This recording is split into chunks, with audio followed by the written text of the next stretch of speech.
As lockdown enters its 6th week, Boris Johnson, last seen a fortnight ago following his release from hospital, is due to return tomorrow to the helm of a government struggling to combat the coronavirus pandemic.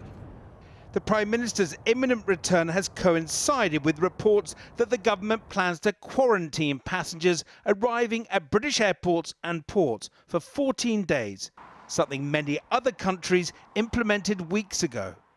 Asked about the quarantine plans, the acting Prime Minister was less than equivocal this morning. Well, it might do, but I can't say with any certainty yet. The reason being, the advice that we got, and I checked it with the scientist, the chief medical officer, at the outset when we took our social distancing measures, is it wouldn't make any difference from a public health point of view. His response again raises concerns about mixed messaging from the government and precisely what scientific advice they're relying on. Following revelations that the Prime Minister's chief political advisor, Dominic Cummings, is attending meetings of the government's scientific advisory group, SAGE, Channel 4 News has heard concerns that it's unbalanced, with public health experts who manage infectious disease outbreaks day to day far outnumbered by mathematical modelers. And a local public health official we've spoken to said that critical resources, support and data is not being shared by the Department of Health. We've asked by Twitter, we've asked by email, we've escalated it through the LRFs, we've asked formally in teleconferences, but the information still hasn't arrived. So we're left feeling frustrated and astonished, really, that the government can't move that on much quicker. I think if they were able to, we'd be getting a much stronger grip much earlier. And I think it partly underlines the issue of no local director of public health is being engaged in the central decision-making platforms like SAGE. Government plans to trace the contacts of people with coronavirus to ease the lockdown seems ambitious to those who would have to implement them. The exit strategy involves recruiting an army of 18,000 people to trace and isolate infected people, but that seems some way off. We've been hearing very serious concerns, Minister, about the lack of public health experts who manage infectious disease outbreaks on your government advisory group, SAGE. We now know that Dominic Cummings and Ben Warner attended, but if you won't tell us who else attended, how can the public get a sense of the balance of their current expertise that you say you're relying on? Well, the important thing to note is that SAGE is unusual in the way it operates as an expert advisory group, in that it is convened in response to specific emergencies. And the scientists that go on to that group will change depending on the type of the emergency. And it is important that those scientists are able to have discussion themselves, free of external influence, and also that we protect their own security as well. So for those reasons, we don't publish the names of those on the group. And secondly, a question to Professor Powis. I asked Professor Powis when he thought contact tracing might be up and running. It can be aided by technology, and the development of a digital app will no doubt help in that setting. But I think the general point is that the lower the number of new cases in the population, the easier it is to do, because it involves contacting less people overall. But how to bring the numbers of infections down is now the key challenge to make this workable. Boris Johnson says he's raring to go as he returns to lead the country. He will certainly have plenty of work to do. We may all be in this together, but millions of people across the country say that they're experiencing feelings of loneliness, deprived of the chance to see family or friends. For those aged over 70 who've been told to stay indoors for at least 3 months, technology and grassroots community groups are now their contact with the outside world. Our Chantal has been to East Sussex, which has an especially high proportion of older residents, to find out how they're coping. The water still laps the shores. Fishing trawlers still roam the sea. But there's something missing. An eerie quiet that would usually be filled with people. But this is our new reality. UK in lockdown. East Sussex has a much older age profile compared to England and the South East. The council expects over 65s to make up a third of all people in 10 years.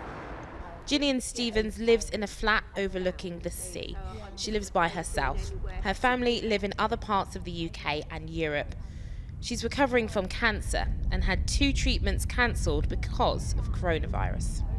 Well, it can be a little bit worrying because I've had to have 2 I don't have actually chemo, I've had immunotherapy I have, and that 2 of those have had to be cancelled because I was more at risk going to the hospital than having that.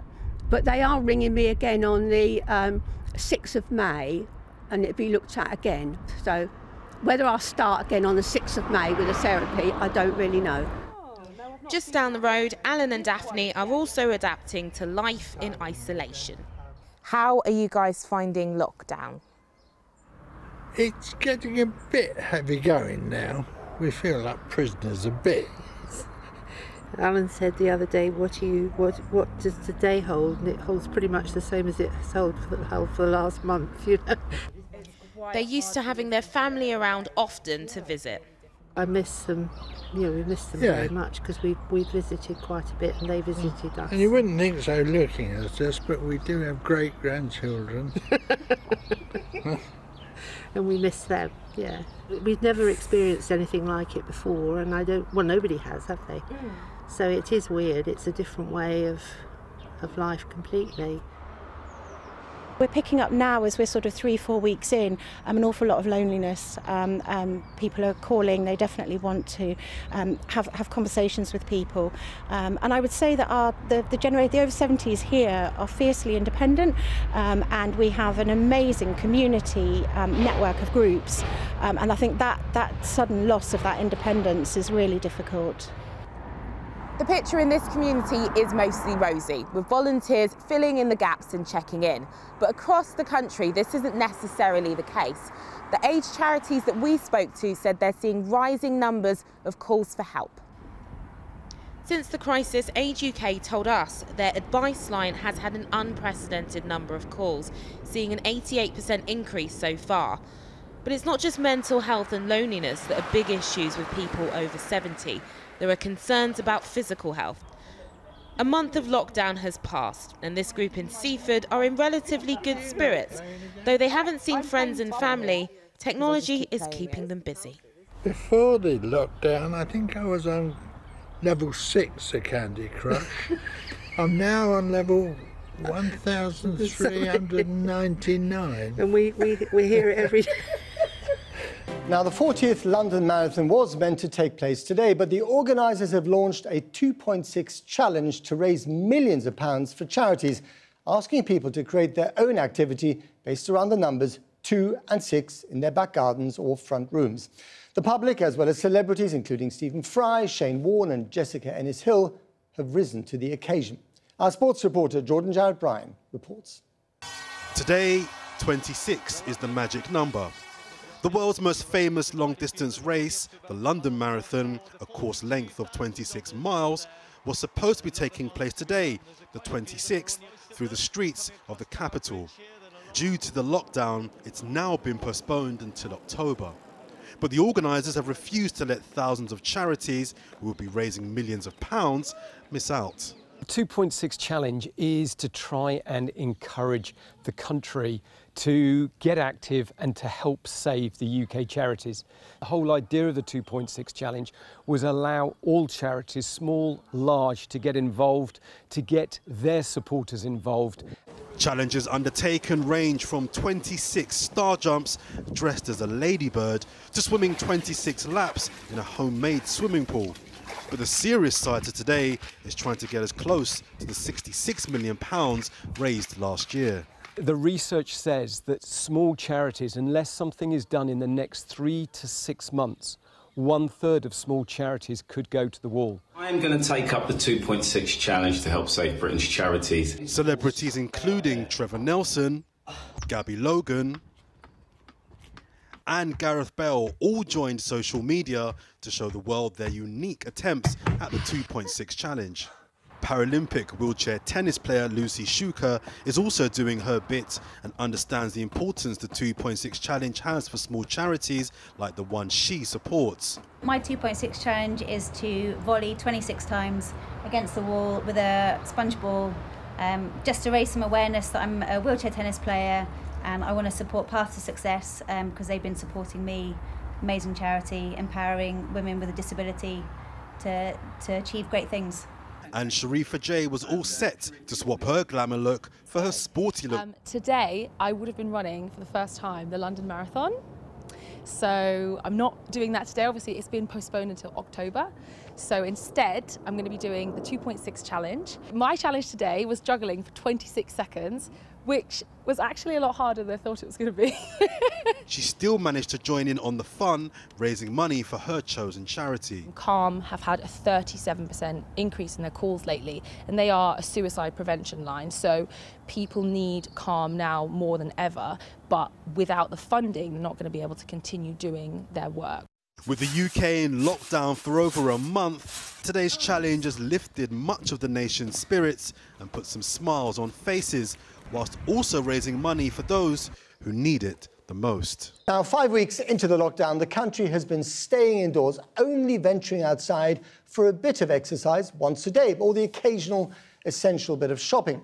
For millions of people in towns and cities, parks have become a vital part of life and the only chance to see any green space.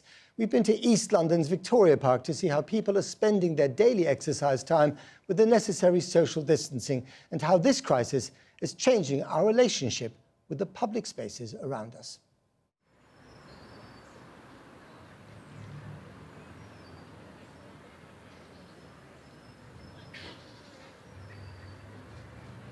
It gives me time to think and time to reflect and time to relax. To have a greenery space where you can leave the house, have a walk about and have some fresh air is such a blessing, really, to have a park like this. Yeah. Don't gather, meet others, have picnics, sunbathe or play sports games. I sort of feel almost guilty to come up because I've been informed that I shouldn't leave for 12 weeks having had a very serious illness, and I abided by it for quite some time and then just went a bit stir crazy and thought actually my mental health is more important to me than sitting there feeling frightened. Not that being indoors is a prison, because I'm lucky, you know, to have a garden. I mean, there are other people in council flats in one room who be probably tearing their hair out. We've been in the house for a few days now, and then Milan's just going crazy indoors, so we thought let's just take her out for a walk to get a bit of fresh air because we haven't got a garden, so it's like really needed at the moment. So having a park really close by to us comes in handy for her to just run about and let all the energy out, to be fair. Just a little break, you know, and to sort of escape from the four walls that may seem to be closing in. We've just got the kitchen and living room and the bedroom. Managing behaviour's already become a little bit more challenging because of the structure of the day. But I think if we couldn't go outside, it would become even more difficult. What's it like to socialise when you are socially distanced? It's kind of, you have to keep remembering, you know, that you just have to actually have the distance, because at some point when we're talking, it's just natural to go closer. But yeah, I guess like right now, everybody just knows that we just need to be apart together. Stay 2 meters apart from others. Keep moving to get home and then stay home to save lives. We have just come off night shifts. Just gone for a walk. Yeah, went for a little walk and around the park, plenty of people out. What do you do for night shifts? We're paramedics. How has your job been affected by the pandemic? We're really only taking like the very sick to hospital. It has been kind of a good reset though. We've noticed people aren't calling as much for stupid reasons like a hangover or something silly like that. But yeah, it's definitely changed how the general public are viewing us, like our profession. For once, yeah. We've been getting the claps, which is just so different to usual. People appreciate us for once. Like when we're driving around, people are giving us like thumbs up and clapping, where before like it's normally we've had patients abuse. assault us and that Yeah. kind of thing. So it's a bit of a nice change, even though it's in not the best circumstances. So have you guys been to sleep yet? A few hours. Yeah, a few hours. About 4 hours, yeah. That'll Yeah. And you're on shift again tonight? Yeah. Yeah. Yeah. I never took it for granted, no. I always loved this park, any park. I think you become more aware of how important it is, not just for yourself, but for other people as well. And that in itself alters your relationship with other people in terms of people you don't know, because you feel kind of more in commonality in a sense with strangers who all need this resource. I mean, I was always appreciative of public spaces and local parks before, until something like a pandemic comes along. You don't realise how crucial they are in your life and the role they play in, you know, your day-to-day sort of happiness and pleasure and you know, and experience as part of a community. How do you feel when you're walking around the park? Oh, just joyous and free, and you know, just have my freedom back. It's vital. It's my best friend.